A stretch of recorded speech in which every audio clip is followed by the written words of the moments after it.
Chapter 848! Later, bitch! Hello, everyone, and welcome to another episode of the Podcast. It's me, Best Guy Ever, back again on the high seas with my good friend Hippocrit. I am a gorilla, actually. I've changed. Well, I didn't make any stances one way or the other, so you can be a gorilla if you want. Maybe you ate the gorilla fruit. What do I know? That's likely in this world. A hippo man with a gorilla body. It's kind of like how Pecoms is a lion who ate the turtle fruit, and now he's a lion. Oh my god! I just remembered that like lion turtles are kind of like a thing. I think in like Chinese mythology. Yeah. Remember at the end of Avatar, The Last Airbender, when Aang met the giant lion turtle? That was dope. That was awesome. All right, anyway. So this is actually a fairly momentous occasion. This particular chapter fairly 8. Momentous. 4-8. Well, it's a little bit It's a little bit, yeah, it doesn't much happen, but... So this is the celebration of the 20th anniversary of One Piece. This is the start... Okay, well, let me tell you. This is the start of the 2017 year, because for some reason Jump is really weird and, like, starts the 2017 things in December. I think because, like, all the Tanko they don't Bokan believe in Santa Claus. Yeah, I'm sure that's it. They don't have, like, a Chinese New Year or anything. This is just, like, their dates are the same as ours. Wait, maybe they do have a Japanese New Year. I don't fucking know. Anyway, they start their year, the 2017 year, like at the beginning of December, and so this is the 20th year that One Piece is running. It started in July. I've got it right here, actually. July 19th, 1997 is when the first Romance Dawn chapter appeared in Shonen Jump. And by the way, I've got a little momentous quote from July 19th, 1997, from Eiichiro Oda here. So everyone, listen up. Quote, "When I was in middle school, I decided that I would draw a pirate comic in Jump. I'll ignore the atrocities of historic facts and just draw a bunch of jolly pirates, 'cause hey, it's summer. But what I really wonder is why Jump used a pirate mark. Why is that?" End quote. Eiichiro Oda, July 19th, 1997, Weekly Shonen Jump. Fuck yeah, Oda. Your legacy continues. Does Jump have a pirate? Oh, it does. It has that little don't guy. you know, dude? Come on. I didn't actually know that until I played Jump Ultimate Stars, Jump Superstars. Yeah, it was a big thing in those. It was destined from the beginning to be the biggest one.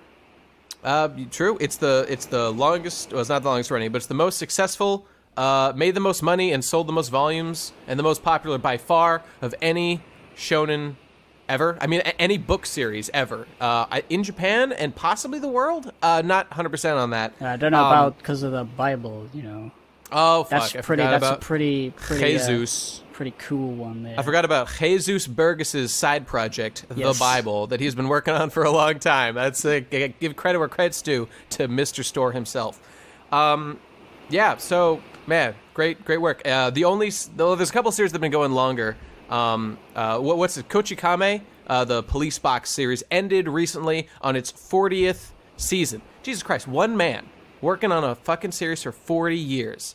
Makes One Piece seem like a little baby by comparison. And 20 years of this shit. It's crazy. I can't believe it. And I feel only One Piece, in my mind, has justified it. There has never been a series ever, besides One Piece that has justified a 20-year run. Can you think of anything? Is there anything that can compete? I mean, like the Simpsons, fucking no. The Simpsons should have ended. I don't know a long time ago. That went downhill, but it was probably before the 20th season. I don't know about Doctor Who. I don't know how good that was, but it's never been great. So, Gee, I don't know. I guess it might be the only one. I would give it up to something like Star Trek, but Star Trek hasn't run for like 20 full seasons. It's been on and off for like 50 years, but it hasn't gone this long. So One Piece is winning. It's an older man in terms of total time spent making it, as far as I'm concerned. So yeah, keep it up, One Piece. Here we're going into the final, I don't know, quarter of the series. So keep it up, do it good, make it Rad. Yeah, do all that shit. Okay, anyway. So yeah, let's start with the beginning of this chapter where all these guys... Chapter 848, Goodbye. Goodbye. So Luffy has just finished shouting at Big Mom and everyone's going like, haha, you idiot, she's gonna kill you. Mm-hmm. Nami's thinking about something. And then we got Digibro. By the way, Nami is looking hot as fuck with her ripped blouse. Yes. Want to insert my dick between her tits? Just putting that out there. I mean, that now you know. Goes without saying. Yeah. I mean. Okay, all right. Well, I'm saying it anyway. Yes, say it for everyone. I will. Oh wait, quick shout out to the color spread with all the red. Looked really cool. We don't talk about those much, but it looked awesome. All right, sorry. Anyway, go ahead. Yeah. So this guy comes in. This little punk rock kid. I like him instantly. I like him a lot. He's a little Jotaro boy from JoJo, man. Yeah. Josuke, yeah. And he's not gonna brush his damn teeth. Oh, yeah, what a badass. So, we see that Big Mom is not actually taking Luffy's words in offense. Basically the same as last chapter. She's like, yeah, whatever. I got the Tamakaba, the tomato thing. And, Tamatebako! And that's gonna explode, and we all know that's gonna be interesting. And Zeus is real cute, by the way. Floating around with his little hat, looking all concerned and shit. Yeah, what a guy. I like the fact that they can talk. I guess it's obvious that they should be able to talk. It was just that first initial description of them by the guy that made them seem like monsters, but they're just guys who are they're just hanging out. They don't even look very threatening considering what he was saying, but I guess they are. I'll take his word for it. Yeah, so Mama's happy and oh yeah, she gets a notification that somebody is stealing shit in the room. There's a ruckus, yeah. And she seems to be mostly upset about the Tamatebako. So I feel like when that turns out to not even be there, much less that it explodes, I think she's going to be more pissed than maybe even the poneglyph going missing. I mean, maybe she doesn't even think that's possible, but she seems really happy about having that Tamatebako thing.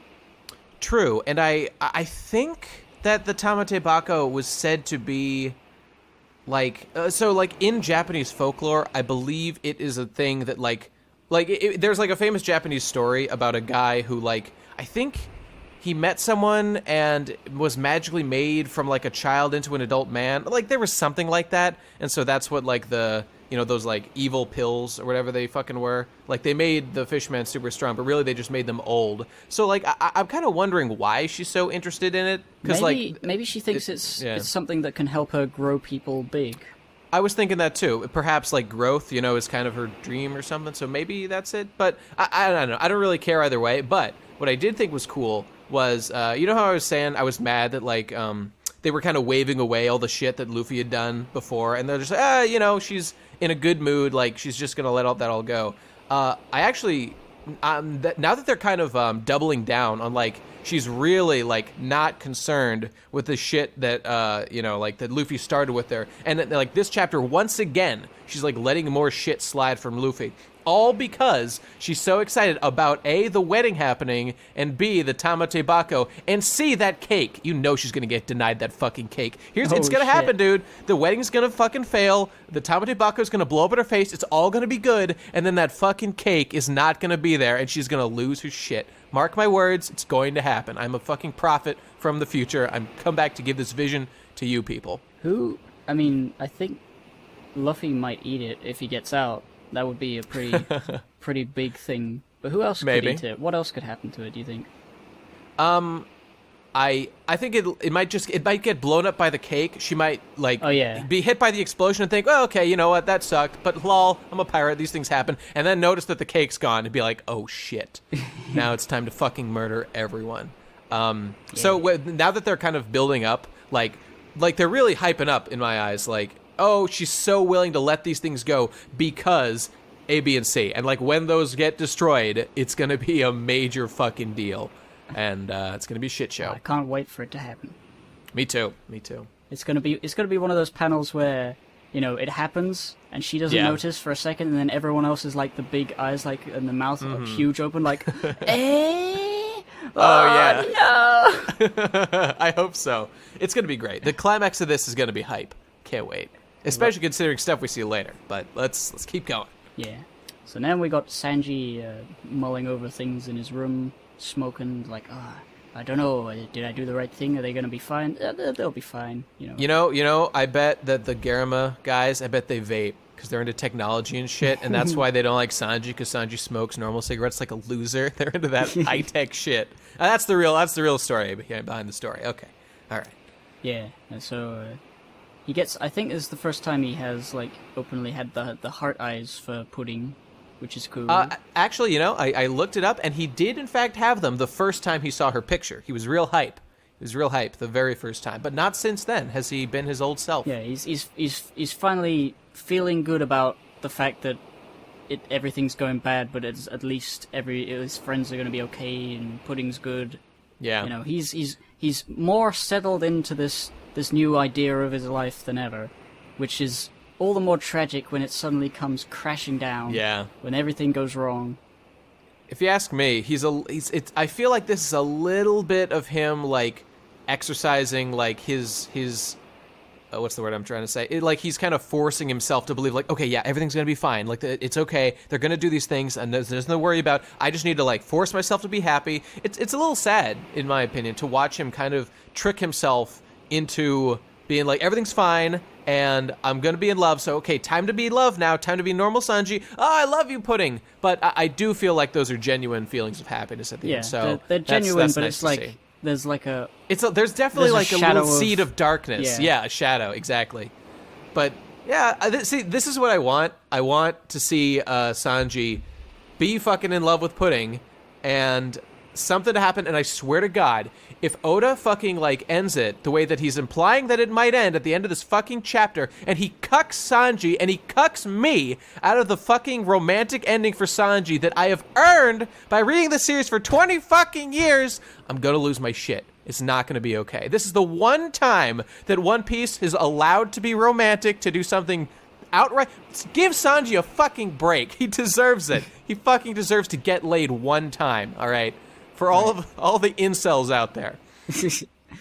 Yeah, so now then we get to switch to Pudding, and there's a bit of backstory with Lola. I don't really understand it. I think it's like... Oh, this is actually a genius scene, in my opinion. So, Lola is just kind of hearing the details. Actually, okay, so Pudding is in a room with, like, a handmaiden or something, and this person is telling Pudding, like, okay, so she mentions Lola, whatever, like, yeah, she had a Viver card, doesn't matter. But by the way, Pudding, Big Mom doesn't like your wedding dress choice that you made yesterday, so you're going to need to wear this one. And then there's this panel of Big Mom saying, Pudding, if you just listen to me, you'll always go right. You'll never go wrong. And then we see, like, a Big Mom saying, like, oh, you're such, like, a sweet little doll. You're such a sweet little darling, just like a doll. And then we see Pudding walk out in the rain while the attendant lady is like, oh, Lady Pudding, you're going to catch a cold if you go out there. Don't do that. Don't have fun. Like, don't do things that are against what people, want you to do. And then we see her talking to a flashback panel to Lola, and Lola's like, yeah, don't worry. I'm running away. Like, I'm doing it. I'm running from this marriage that Mom set up for me. But she's not going to hate me. Yeah, she's telling Pudding, like, yeah, I'm running away, but don't worry, like, we're family, it'll work out, because I'm the one who's going to decide on my own marriage. So what this scene is doing, and this is actually really great, it's setting up how Pudding is kind of, these seeds of resistance have been sown in Pudding, how she's been placated and talked down to her whole life as, the daughter of a Yonko, which is obviously extremely intimidating, and she sees what Lola did, running away from an imposed marriage, and she's having some ideas of herself from her sheltered little life. She's going to start to do things on her own, and it's particularly genius. And I talked about this last time about how this element, this little nugget of Lola's obsession with marriage that we saw all those years back in Thriller Bark is now like that feeling of Lola has been sort of, they've added this bit about, oh, she ran away from a wedding, which is like, has fed into her character of why she's so obsessed with marriage, and she wants to marry somebody who she is in love with, not who she's been chosen to. And how, like, that's now having a payoff here with Pudding's arc, about how that's, like, sowed the seeds of dissent in Pudding, about how she's thinking about doing something similarly, and how it's putting this whole this whole different take on the aspect of marriage, and I just think it's really cool the way that that's had a payoff so many years later in this, whole marriage-themed arc. Really cool stuff. I'm also noticing, as you're saying that, like, Lola is saying, don't worry, girl, she won't kill me. I think this might be an implication that this is the first time this has happened. Like, Lola is leaving, and she thinks it's going to be okay. I'm just going to run away, I don't want to do it. And she seems happy about it, and she doesn't really realize the wrath of Big Mom might be more than she anticipates. But Pudding knows. Who is it, man? Who's her fucking groom? Who was her former groom? A bunch of people commented after we were talking about who the groom could have been, like Dragon, or I don't know, fucking Garp, whatever, like somebody really strong or really influential. Because it was said if the wedding had gone through, Lola had married, some dude, she would have been Pirate Queen by now, Pirate King, whatever. I don't think it's a gendered term, Pirate King. But it didn't happen. And so, like, the speculation is just, like, who has the power who could have made that happen? Some people suggested Vegapunk, which I think is worth considering. That could have been, I guess. Maybe. We don't really know whether he's, like, employed or, like, part of the government. Like, if he's, like, a slave to the government's wishes. Yeah, there's so much we don't know about the guy, but we know that he's so influential. Like, he shaped the world pretty much by himself multiple times. But yeah, I guess. We'll just have to see. That doesn't actually make sense. Like, if she's going for the Guruma, like, she might know that they have a lot of technology. Yeah, and what's his face worked with Vegapunk. Judge Vinsmoke worked with Vegapunk on the cloning project or whatever, like the DNA project or whatever. Yeah, so that's cool. If you can't get Vegapunk, get the scientist who's, like, in his league. Pretty good. Yeah. Good stuff. All right, what else is going on? All right, then finally we get to see what Pedro can do, and apparently he's a nimble, speedy cat Gonzalez boy Zorro with a slashing of a sword. Not Zorro as in Zorro, but, like, he seems to be that too. Slashing a Z. Actually, if you look, shield. Oh, right. Okay, you meant that Zorro. I was thinking the other Zorro, but you're talking about real Zorro as an original Zorro. Yeah, it does look like a Z. If you look like it, I don't know what a Z is, by the way. It sounds like some made-up word that doesn't really exist. It's I see a the Z, last though. Letter of the That's a alphabet. fake. You're a liar. But Pedro. So we'd only seen Pedro do exactly one thing before. And it was when we first met him, he sort of, like, teleported into the room. He teleported behind you and unsheathed his katana. He sure did. And said, nothing personnel, kid.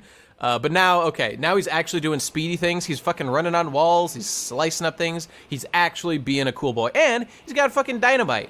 It's pretty cool. Yeah, I gotta say, he impressed me. He impressed me this chapter.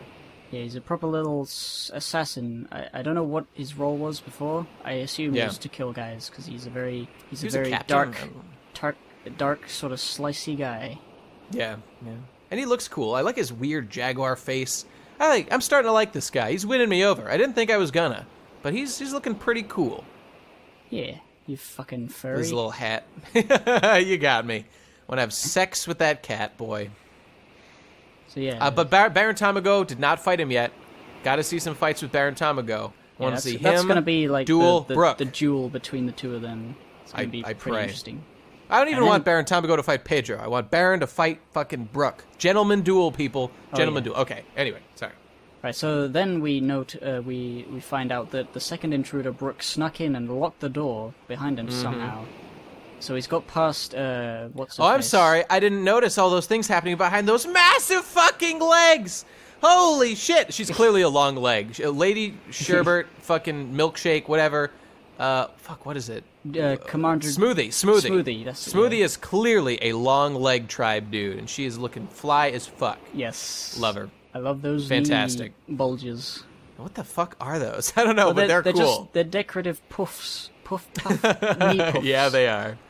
She's like awesome. I love everything about her. She's the coolest. Yeah. Big old glove. Dang. So yeah, I bet she and Baron Tamago. Oh, I forgot. He's a long leg guy too. Maybe they're like related. Maybe they're like best friends. They're like, hey, my legs are longer than your legs. Check out my legs, bro. I hope they bond over their leg size. Just do that. That's what I want. So there's only one entrance to that room, which is maybe notable because Brooke can use his soul thing to go through walls. True. I don't know. I think he can completely leave his body, and he'll just leave Skeleton behind. Yeah, So but that he body's could escape, important. but yeah, it is important. So I don't know how that will work. Yeah, I don't know. Something's gonna go down. But yeah, then we see Brook in the room with a bunch of really strong-looking guys and a bunch of chest soldiers. Mm-hmm. And then we get a bit of lore about what the chest soldiers are made of. I never really paid attention to them. I just thought they were just guys. Let me break it down. This is real. Yeah, they're not particularly important, but they're just soldiers. They're chess piece ranked from fucking pawn to king. But what was particularly interesting about them was, I mean, as we know, or actually it hadn't been explained up to this point, but was clearly the implication that they're brought to life by the souls of people that Big Mom has inserted into them. And that's real cool and all, but it's exactly what Gecko Moria did with shadows, sticking them into people, and they kind of take on the strength of those people. Only, frankly, this is like way more boring. Like, this is way less cool than what Gecko Moria did with his zombie guys. And frankly, Big Mom just has like a better fruit in every, like hers. You know how like Ace's fruit was just like a downgrade of Akainu's. Like Gecko Moria's fruit is just a downgrade of Big Mom's fruit, basically. That's cool, whatever. I actually like the hierarchy system in One Piece about how you can just get a shittier fruit than somebody else, and just you got to think creatively, But I thought you were saying that these chess people were more boring than Gecko Moria. Well, they are if they don't have like a cool, unique weakness like the Shadow guys did with putting salt down their throat. Because that was cool. I mean, these homies, they do have a weakness in that Brook can just music the fuck out of them. That's true. He happens to be... Okay, well, that's the thing. And this was the coolest thing that ever happened in my entire fucking life. He's a soul king. Oh my god. See, did I not fucking call it? That he would be like the boy to deal with this whole soul situation. And this panel is so fucking dope. He's got his first of all, his soul has an afro and a crown, which is just fucking radical. He's so cool. This is the first time Brook has ever done anything. If I'm kind of underselling how awesome a moment this was for Brook. This is the first time Brook has ever done anything super duper cool. His fight against Ryuma, pretty cool. But he didn't even, do that well. He got fucking his ass handed to him, and then Zoro comes along and actually wins. He's like, yeah, I fucking won for you. So, and then, everything he's done since then. He has not had a good fight since then. None. Not even the one in, it was kind of funny when he fought that Fishman dude and, stepped on the guy's face, had a, icy sword. But that was just look at my new powers thing. I can separate my head from my body, and I have an icy sword now. But he's actually doing something now, and it's great. I just need more. Please do more. Please fight Baron Tamago. Have a glorious gentleman duel. Make me happy, Brook. This is your chance. Yeah, please. I hadn't really considered the implication of Brook being able to control other people's souls. I don't think he's really done that en masse before. It has been said that he moves souls when he plays his music, and it hasn't really been talked about what that meant until right now. So this is cool. And so he seems to be the perfect counter to Big Mom's all the homies. Yes, he is. Yep. Since he hasn't been really fighting any of the homies, we haven't seen it yet. And I guess these chess people are homies technically because they got souls. Yeah, they are. I'm sure. So yeah, Brook can command or deactivate all the homies that he comes across. I love these unique. Oh, sorry. Go ahead. I was just saying, it makes him a lot more powerful on this island. He can. Yeah. If there's just two big guys in this room now, he can take both of them on probably. Yeah, I'm sure. Yeah, a lot easier. I love the unique counters that the Straw Hats have to these battles. It's the whole Lola's Bibli card or Vivri card, what the fuck ever it's called. That Nami had. Nami had that bond with Lola. She got the card, so that was Nami's special power that was manifested, in this arc. And Brook, Soul King, he's got this fucking moving souls ability, uniquely qualified to do a raid on Big Mom's crew.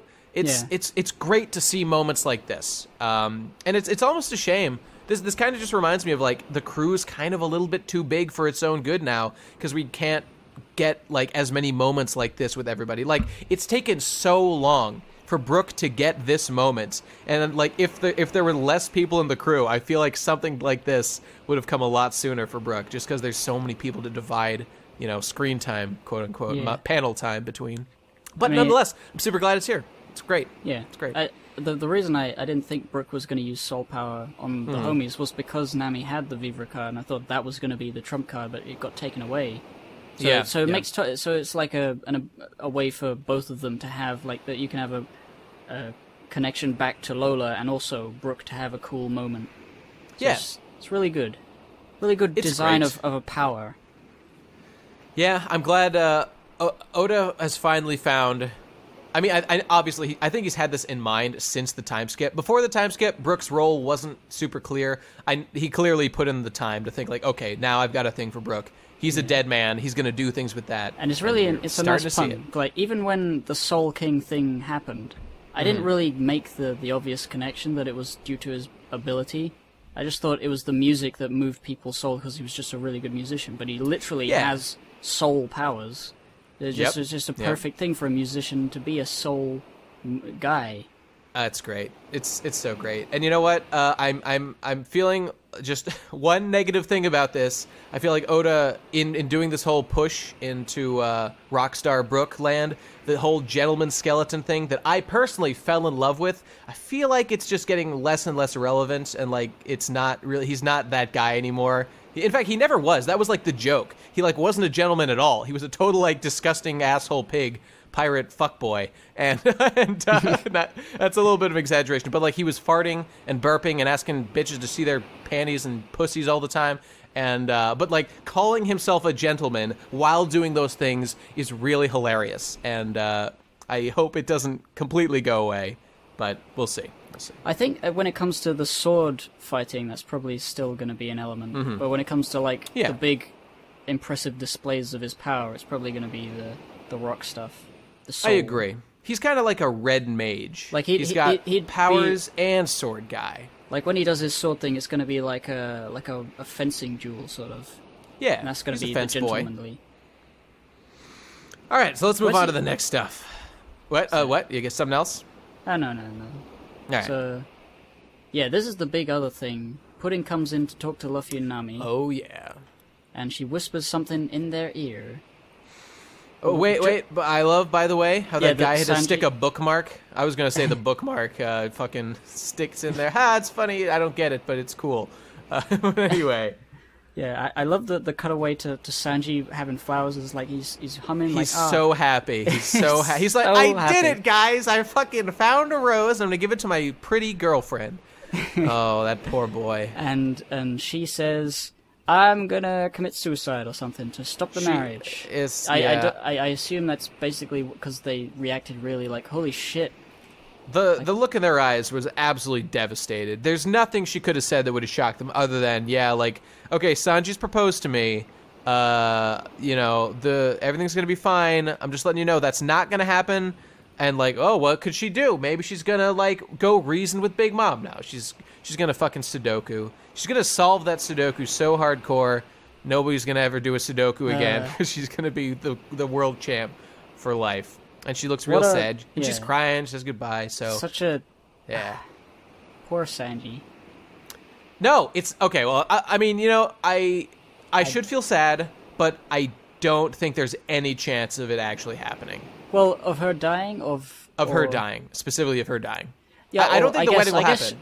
Yeah, but if it does happen, I'm not really expecting her to die because death doesn't really happen very lightly in One Piece. But I can't think of what could happen. I guess Chopper and Carrot could save her and bring her into the mirror world, or something might happen with them because they're like. Well, they have to do something for sure. Yeah, they're what's the word? They're not accounted for at the moment. Right. They have just been fucking tormented in Mirror World for like 24 straight hours of nightmare. It's got to be traumatizing for those guys. I feel for them. So yeah, I think the whole thing with Pedro and Brook is going to be the poneglyph. Nami and Luffy are going to somehow... I don't know what's going to happen. Something's... Yeah. I think Chopper and Carrot are going to be instrumental in getting Luffy and Nami free. And maybe also saving Pudding from herself. Yeah. I agree. Using that mirror world is going to be... That mirror world is going to be very important, I think. I agree. It's been built up. There's been mysteries around it. It's definitely going to be a thing, for sure. It's a very Alice in Wonderland, which is what this whole arc is, literally.